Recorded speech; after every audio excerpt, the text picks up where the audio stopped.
Welcome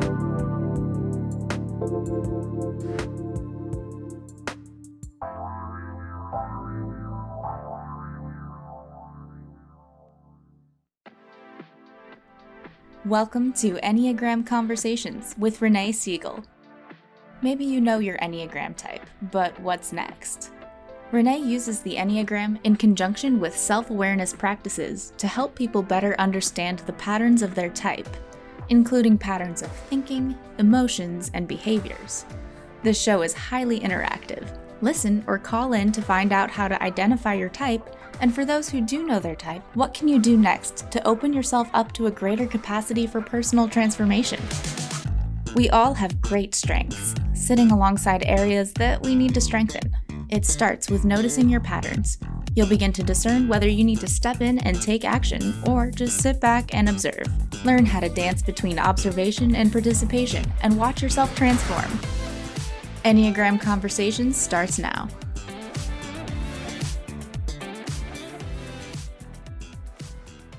Welcome everybody to Enneagram Conversations. I am so excited. We have an amazing episode for you today. I am your host, Renee Siegel, and I have as my guest today a dear friend and someone who's been studying the Enneagram alongside me for several years now, Mona Goshen. And for the next 9 episodes, we are going to be recording through the lens of the type, each of the types. And we start with type 8. We'll talk about that in just a minute.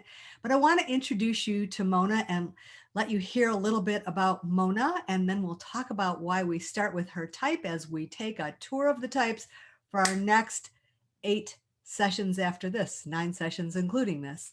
Mona, welcome. Thank you so much for being here. I'm excited to be here today and talk with you about my type. Yep, it's something you know better than anybody else does, right? That's right. Yep. So could you introduce yourself and tell our listeners and viewers a little bit about how you got involved in the Enneagram, what got you excited about the Enneagram, and then we'll move into the type. Well, I've worked in corporate America for my whole career and been exposed on different occasions to the different personality typing models that corporations typically use. And I came in touch with the Enneagram through work, probably 2007, 2008, somewhere in there. And of course, like anything else, the timing has to be there and it has to be the right time. And for me, it really wasn't, kind of passed over it. And then I started studying it with a friend who was really interested and sort of dabbled a little bit. And then I met Renee and we got into a conversation. You invited me down to a couple of really incredible workshops in Arizona. And I was absolutely blown away by, oh my God, they're inside my head.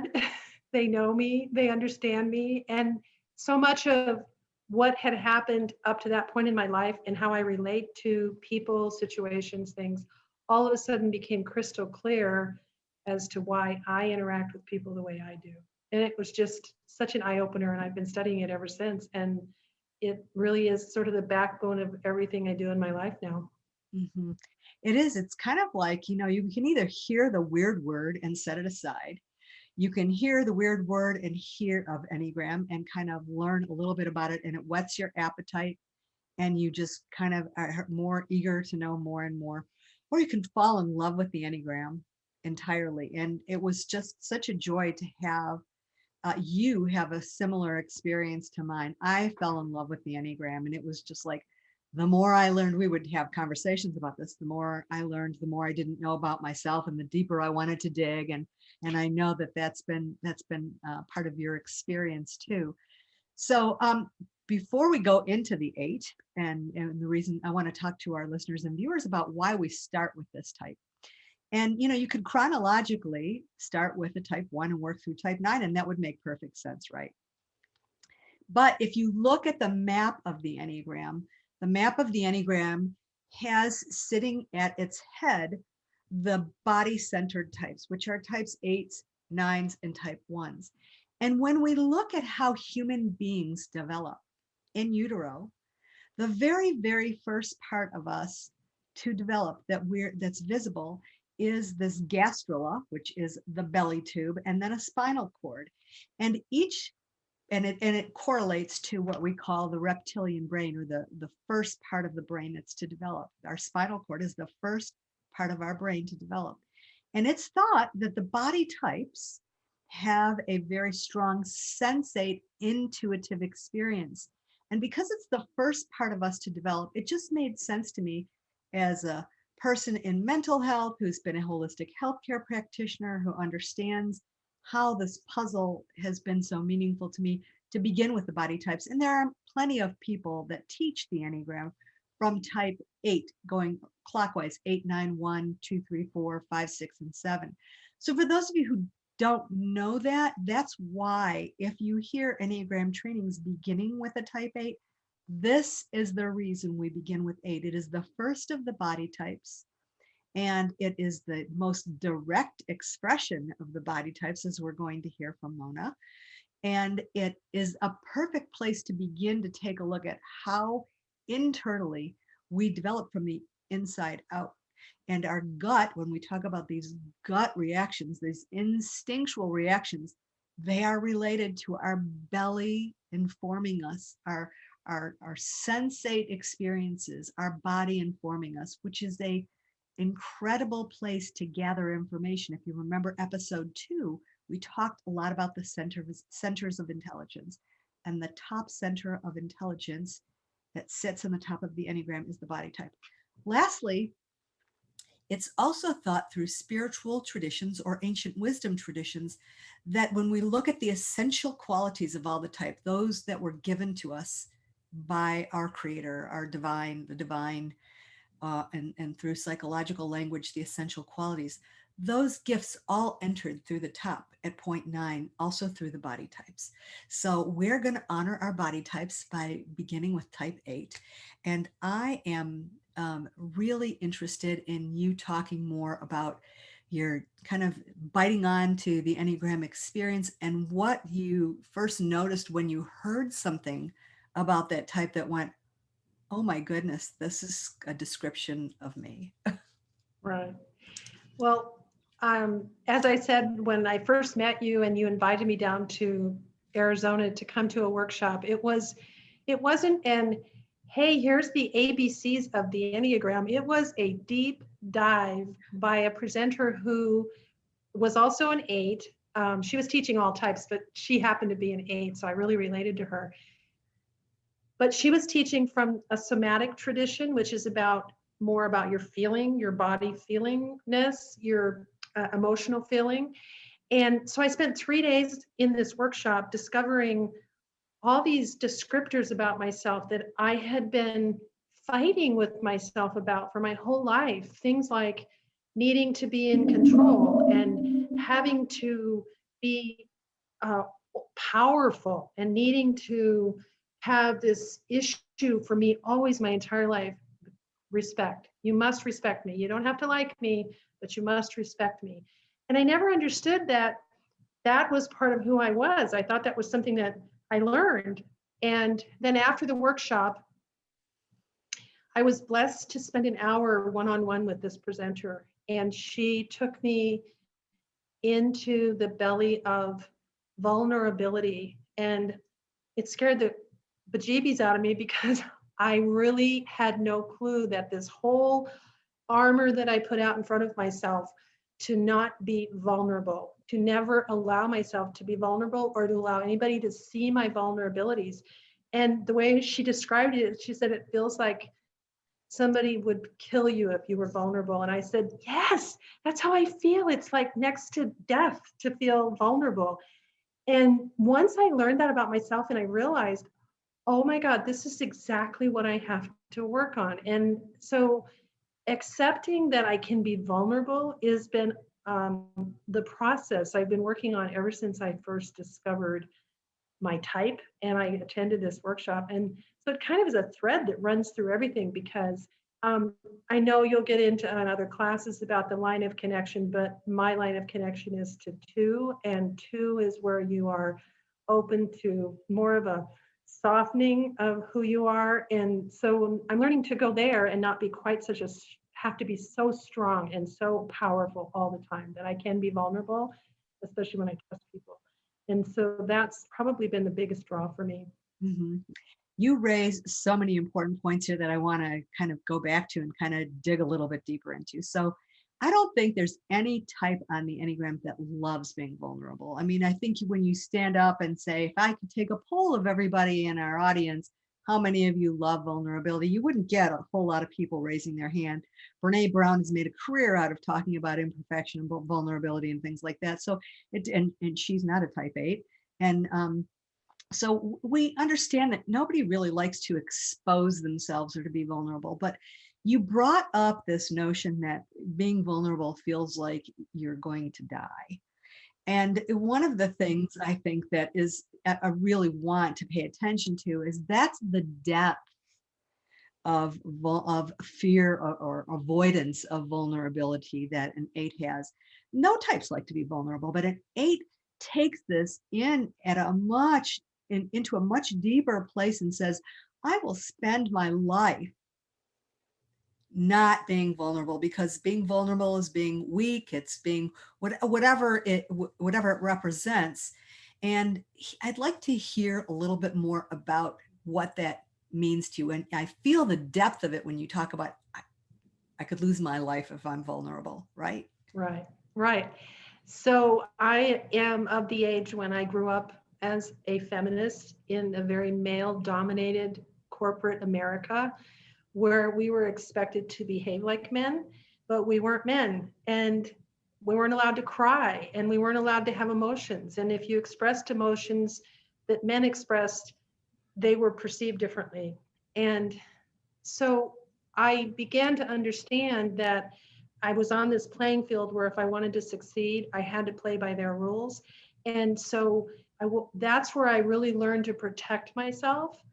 And then as I started working on with the Enneagram, and especially with this first teacher that I was exposed to, part of the session that she took me into, and we'll go probably into this a little bit more as this session progresses, but this issue of vulnerability is when you get into it in the body, in the gut, it is this visceral reaction. And she kept asking me these questions, and she discovered that I was still protecting this little girl who was 3 years old, who lived inside me. And she took me through this visualization to where I just all of a sudden recognized this poor little girl. I had trapped her because she lives inside of me and she wants to be out there, and I don't want her to have to be hurt. So I protect her. And it was this really awakening experience to understanding that the vulnerability can protect. I mean, the need to not be vulnerable can protect me, but it also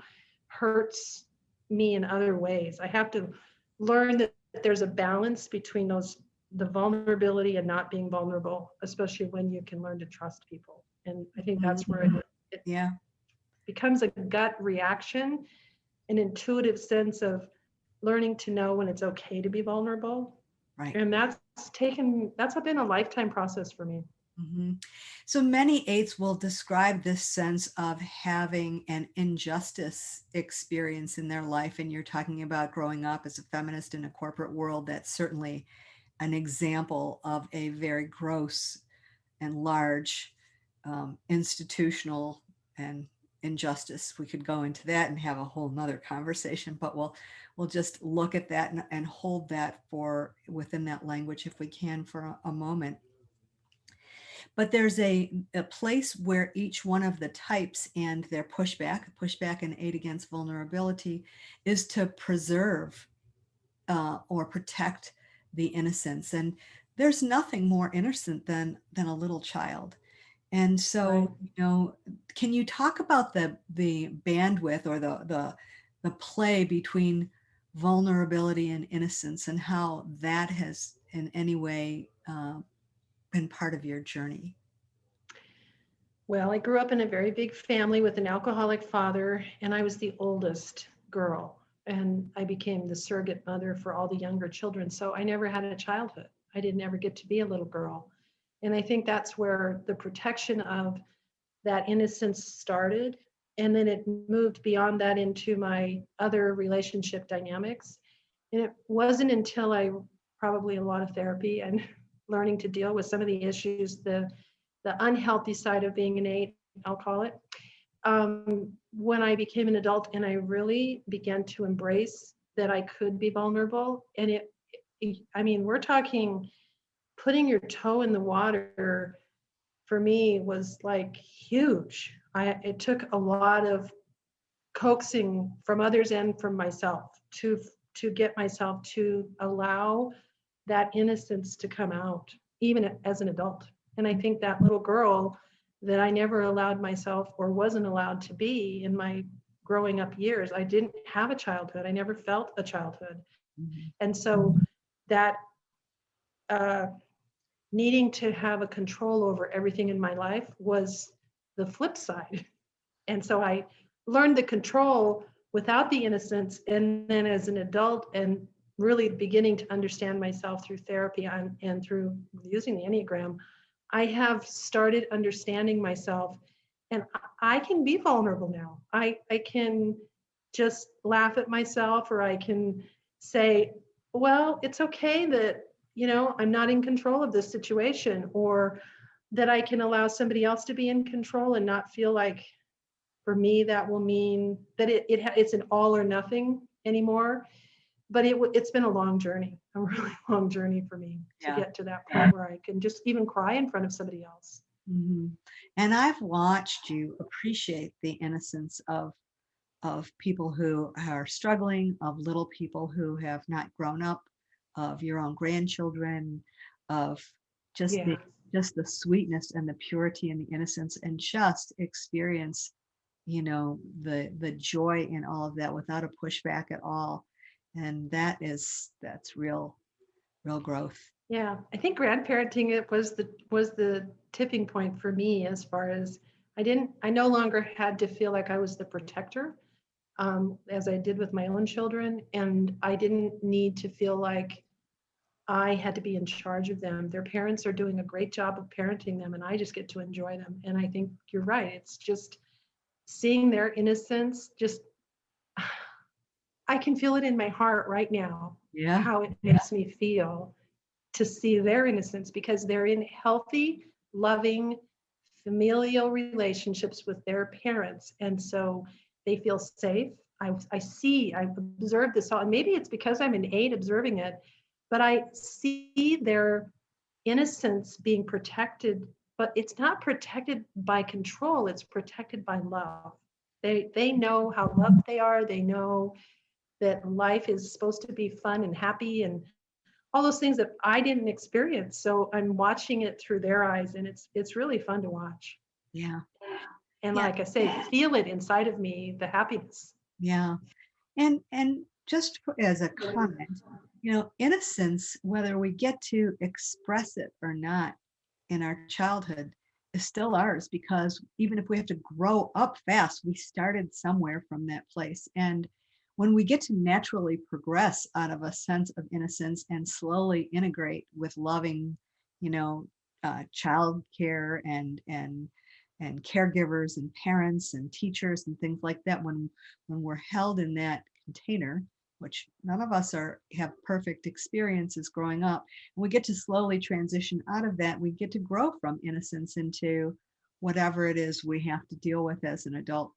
And for the 8, it sounds like so many early childhood experiences, they've had to make that transition really quickly, and it's robbed them of that, slow transitional kind of experience it's almost like a butterfly coming out of its, you know, cocoon and unfolding. And that's not how it is for an 8. There's usually something Right.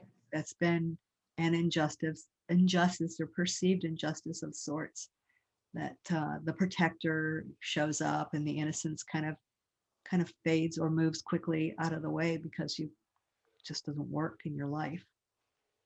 Yeah. Yeah. And I think I wish I could go back now and have a different relationship with my mother, because my mother was a 2. And the woman had more love in her heart for the world than 10 mothers put together. But I learned through therapy that I didn't feel she had enough to go around. And so I had to take care of myself. and I couldn't depend on her. And I wish if she were still alive when I was studying the Enneagram, I could go back and just crawl up in her lap and let her hug me and love me and do all those things that I wouldn't allow her to do as a child because I didn't think there was enough to go around. Mm. And perceive there's not enough. That's the other line moving to 5, right? Yeah, that's true. Not enough to go around. Yeah. Well, you've talked about the lines. We're not going to talk so much about the lines because that's just a really kind of advanced training. I really want people to get a flavor for the type. So some people confuse themselves as type 8. And what do you think are defining kinds of things that would help somebody know for certain that they are a type 8? I think most importantly that there is an air of self-confidence and a need to protect others that I don't see in other types. I mean, a 6 to some degree might feel that need to protect, but it is ingrained in us. We truly feel a need to protect ourselves, but also to protect others, especially people who are not able to protect themselves or care for themselves. And then the issue for the need to be always in control. I think that comes through very strongly, and to be confrontational, judgmental, exude anger easily, not realize that other people are in front of us as we're plowing them over. There's just a lot of strength in our personality that other people sometimes see before we acknowledge the impact we have on others. And so I think those are some of the characteristics. And we're going to go into some of those that can be seen as both gifts and challenges or opportunities for changes right after our break. I am Renee Siegel, and I'm so happy you've joined me today for Enneagram Conversations with my guest, Mona. If you want to learn more about my work, you can find more out at yourpurepotential.com. That's the letter U, the letter R, purepotential.com. Join me again after the break as we continue to learn more about the type 8.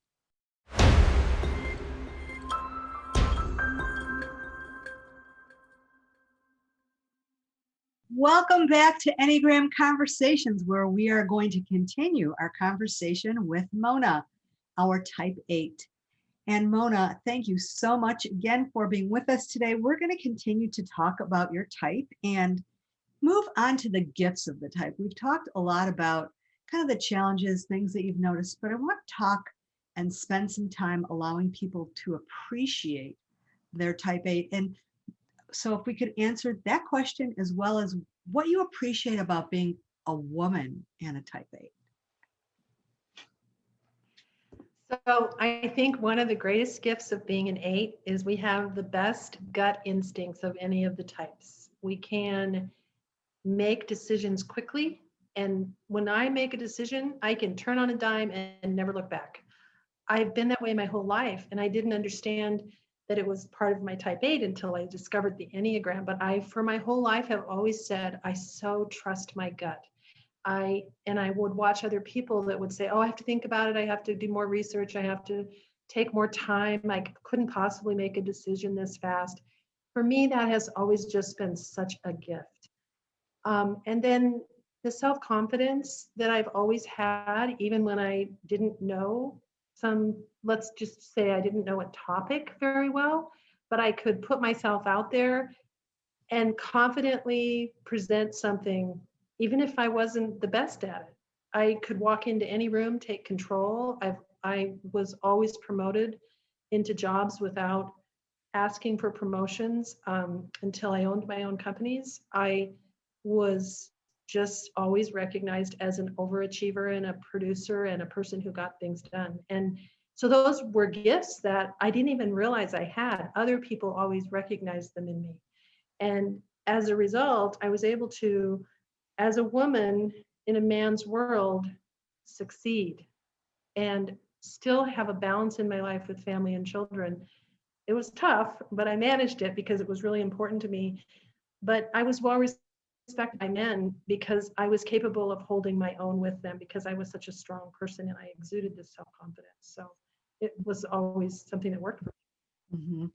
So the very first thing that you mentioned was just trusting your gut, knowing that that belly instinct was going, never looking back. And there are so many types on the Enneagram who second guess themselves and have a fear of missing out and are wondering whether or not somebody's going to like them because a decision was made, or can't make a decision until enough research has been gathered, or can't make a decision unless it's perfect, or are indecisive by nature. I'm just going around the wheel here, a little bit of the Enneagram. And so this is really truly a gift, or need to explore options. We have to have all those options that we could potentially have, or want to think about the bottom line and whether or not it's going to be efficient or productive. I mean, I think I've gone around the wheel of all the types. There is not Mhm. one type that has that gut instinct that does not look back and say, because there are two other gut types that are there, the nines and the ones. But this idea of I trust my gut, my belly, my instinctual information or sense enough to just not look back and move forward. That is pretty astounding because it is very significant and distinct to the type. Yeah. Yeah. It propels us into leadership roles because we're able to lead other people easily. Um, depending on how healthy an eight is, you can be a good leader or a not so good leader.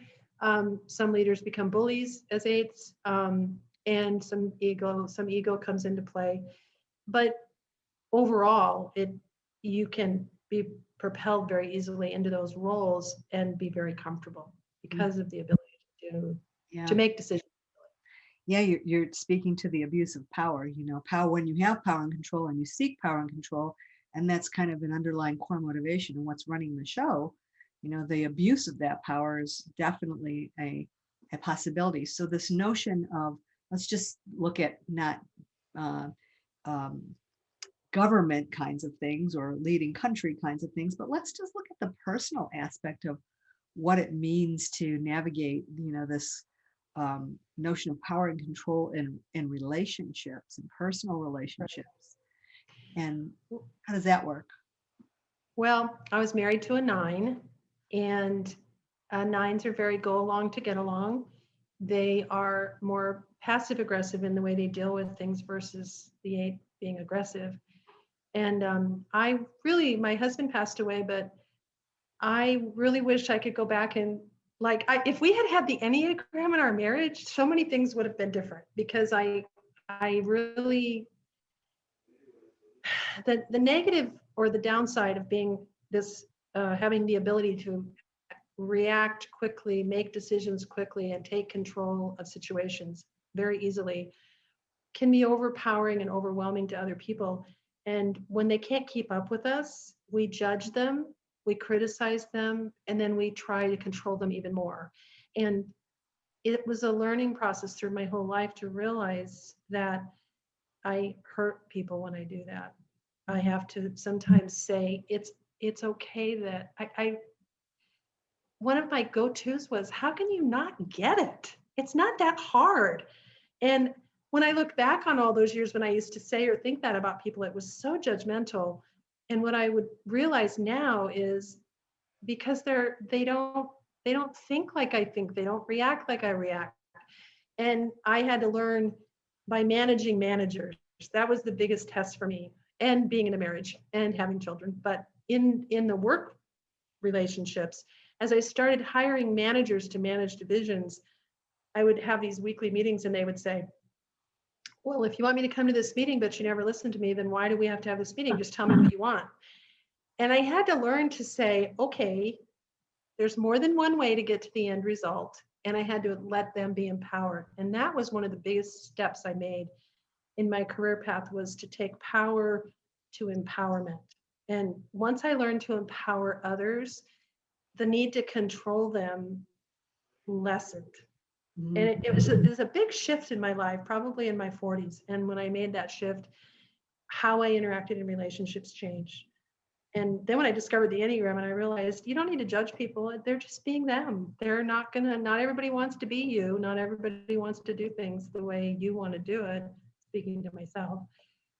And it helped me to really understand that I have to sometimes pull back a little bit, because eights, when we walk in a room, our energy precedes us.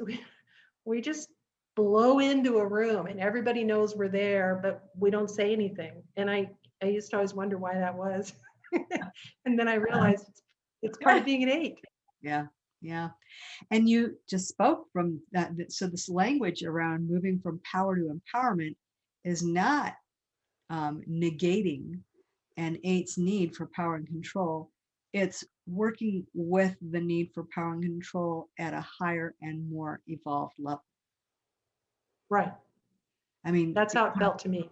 yeah, and it is, because some people don't even know how to empower other people. The ability to empower other people is predicated on the notion to really understand a higher value and understanding of power and control. I mean, you're basically teaching as eights, I've watched eights, and you are certainly an exemplar of that, of just teaching others how to do something and become masterful at it, and that being very gratifying, not having to be the person to do it.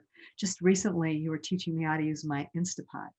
It was just like, now you do it, Renee, you try this, you get this, like, I don't know if I want to. Well, you can do it. It's no big deal. It's like, and just, something that small. It's, it just teaching somebody how to do something, or how to walk into a fear, or into an area that may seem just silly and goofy to you, is not necessarily silly, Right. goofy to anybody else, and it's a way of teaching somebody how to care for themselves, and that also lessens this kind of burden of feeling like you need to protect. If you teach people how to protect themselves with discernment and really good reason, it can really lessen your need to kind of be on that hypervigilant space of needing to protect too. So it's a higher expression of the need for power and control. That need still sits there. That's one of the things that we often forget. It's like we want to look at the flip of the switch of, oh, power and control, that's bad. We want to just, get rid of our need for power. No, no, no, no, no, no. It's when to use it, when it shows up, when it's good, how you can empower other people, what power and control really means. What's a higher expression of power? Is a higher expression of power, fearing somebody, or is a higher expression of power respecting someone? Well, there are people who would disagree with the answer to that question. So yeah, I appreciate that. And what would you like somebody to know? I mean, if you look at an eight and their energy precedes them, and they come into the room and there's this big burst, and they kind of stand back, how would you invite people to approach you?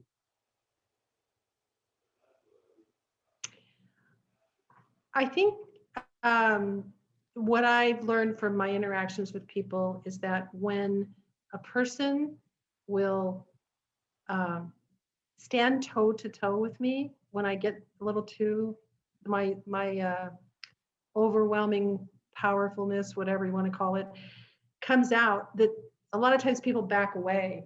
And with an eight, if you back away, then I'll take up more space. But if you come forward, I love that. We enjoy somebody else taking the initiative to engage, because we are the ones who always seem to have to do it.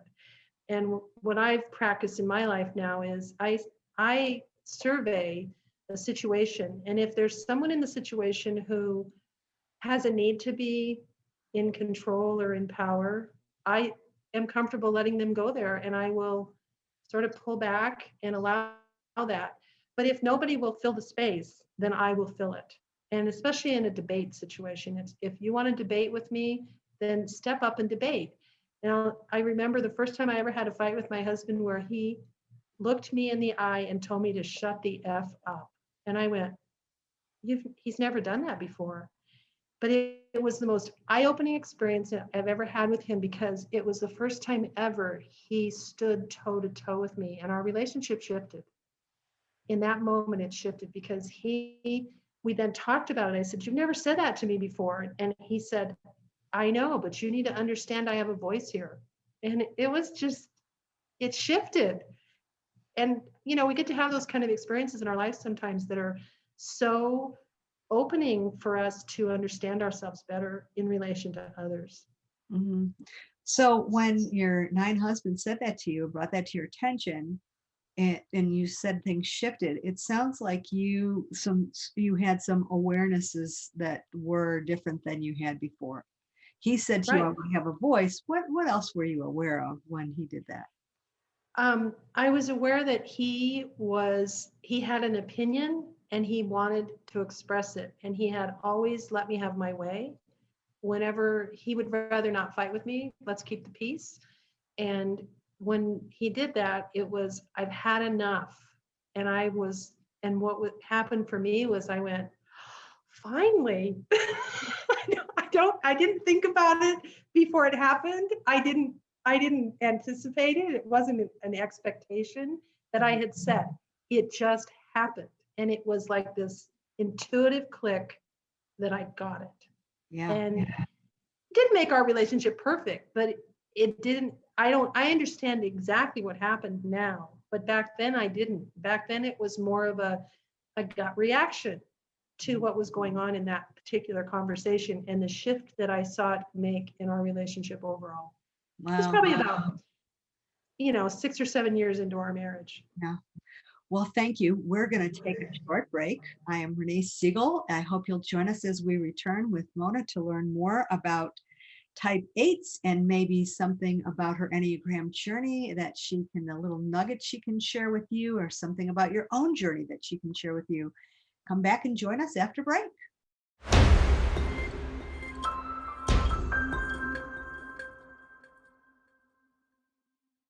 Welcome back to Enneagram Conversations. We are on our last segment and we have so many juicy nuggets to still cover with Mona. I'm trying to just choose a couple of questions that I know will hopefully invite you to be more curious about type 8s, about the Enneagram, and to explore the Enneagram further as such a useful tool in your life. We've talked about the gifts of an 8, and we've talked about how she knew she was an 8.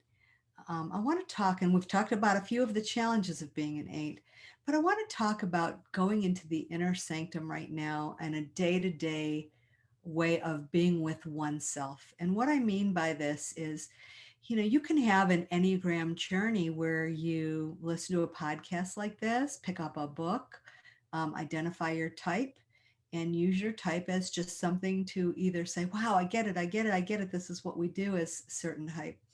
Or we can use the Enneagram in a larger way. And that's what I'm really hoping that our viewers and listeners will do. And that is to understand how the type is like a coin. It's got two sides. There's these becoming aspects, these gifts, these wonderful attributes, these essential qualities.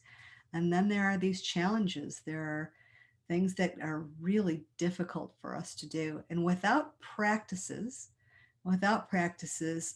that become used in a self-disciplined way of looking at ourselves, nothing really transforms.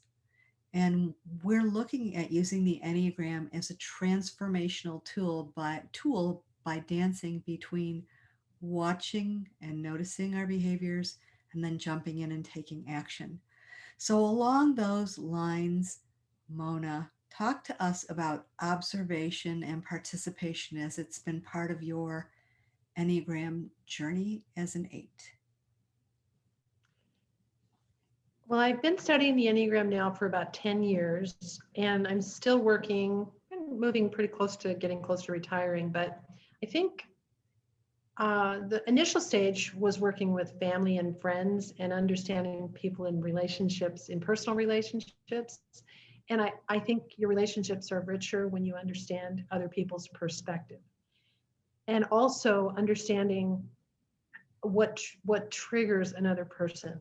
Something that for me would be no big deal, for another person is a big deal, and it impacts them. So learning in relationships to understand if I handle it a certain way, I might get a better reaction, or a reaction that's beneficial to all versus just to one side. So maybe like looking at it as a win-win approach to interacting with other people. And I have spent 10 years studying all the types because I'm fascinated. So what I was saying, hopefully we'll stay here, is that I think people misunderstand eights because if they've been in, especially in an unhealthy relationship with an eight, that we really love people and we really care about people and we really want to help people.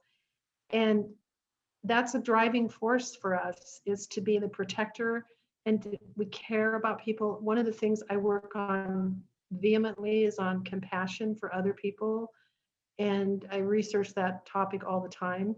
So I think I would just like to say, if you know an eight, learn to stand up and look them in the eye and talk to them and find out who they are, because they will really appreciate you for that. And especially if they're healthy. If they're not healthy, then they probably have some work to do, but it's just been a journey for me to really help people to understand me better for what my true motivation is, that I'm not really out there to get you, which is how I lived in the corporate world for a lot of years. Yeah. Yeah. And for you specifically, is there anything that you've noticed that helps you feel softened in the presence of, because I know that the desire for connection is very strong, as you were talking about. Is there something that you found specifically that just lights you I up? think I think as we get as eights, we tend to bring it to we bring it to whatever we do. And so I find that people engage better with me the more enthusiastic I am about a topic or about a relationship. And people will say, "Oh, I just love being around you." And whenever that they say that to me, I look at, well, what did I do that made them say that? And it'll be because I had this enthusiasm about whatever it was we were sharing.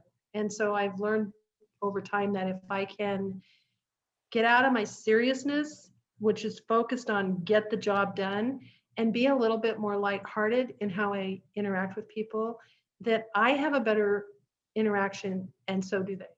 Mhm. And that requires an element of innocence and vulnerability, combined. Yes, Yeah, so it's kind of like you're bringing in the little magical equation here that is the descriptor of, oh, this is how the type grows. So yeah. right. And then lastly, many of our viewers and listeners are just beginning this Enneagram journey. They have maybe listened to a podcast or two, maybe taken an assessment, maybe not, maybe just found us in some sort of way. What would you tell people that are just starting this journey? To delve deeper than just what I call skittling the rock across the top of the pond and creating a ripple.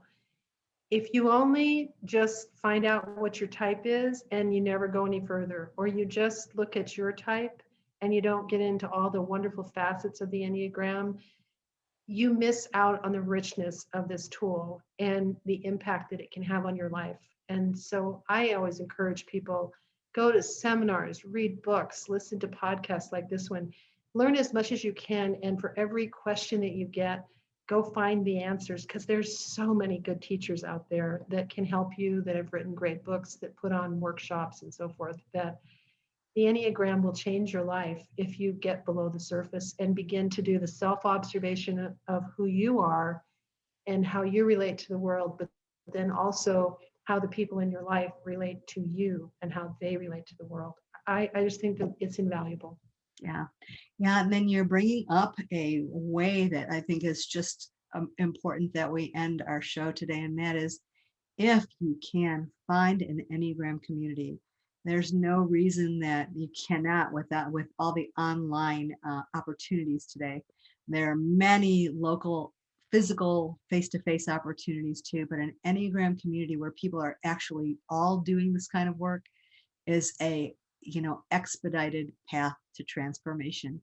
Thank you, Mona, so much for joining me Oh, my today. pleasure. It is always a gift to be with you, and I am so happy that you have shared all of this delightful information about eightness, the good, the bad, and the truth. Yeah.